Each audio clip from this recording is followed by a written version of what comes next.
Hürmetli körülmelerimiz, ziyaretlerimiz devam kıvatıda. Növetike mehmenimiz. Hemen tanışık boğan uzun yıllardan buyon muhaciratda vatanimiz üçün, halkımız üçün qo'ldan kelgancha xizmat qilayotgan ham jurnalist tanilgan Sirajiddin Azizi ustozni ziyorat qilamiz.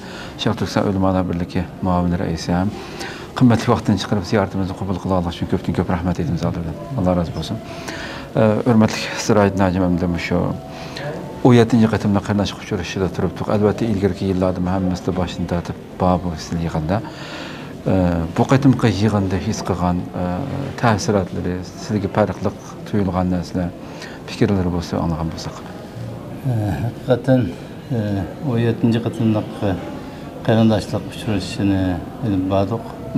Allohga shukr, bu qatımda boshqa yillarga nisbatan farqli bo'lgani qatilish nisbatining yuqoriligi aynı vaqtida bütün dünyadan kelgan tashkilot mas'ullari va Turkiyadan umumyuzlik bütün tashkilotlar asosan birga kelib haqiqiy qarindoshlikning simvolini o'rtaga qo'yganligini ko'rdik.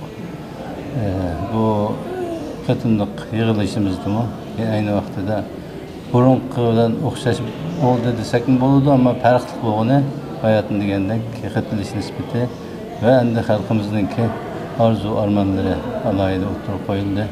İnşallah bundan keyin bu uchrashishimizning haqiqiy roli, mohiyati yildan yilga yaxshi bo'lishini va vatanimizningki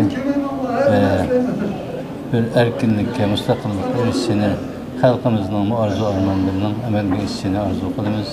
İnşallah bu yo'lda bir kişilik hissimiz buluşunu arzu qilamiz, Allah'tan tileyimiz. Yaxshi oldu herhalde. Köp rahmet. Allah razı olsun. Rahmet.